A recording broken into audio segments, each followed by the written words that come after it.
رات کی ایمان لانے کا واقعہ یوں بیان کیا جاتا ہے کہ آپ تجارت کیا کرتے تھے.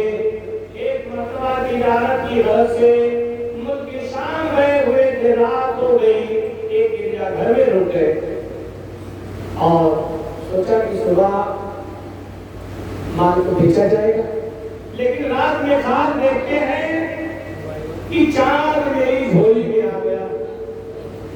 آپ بہت تعجب میں ہوئے, آنکھ کھل گئی اور سویرے سویرے راہب کے پاس گئے اور کہا کہ اس خواب کی تعبیر کیا ہے.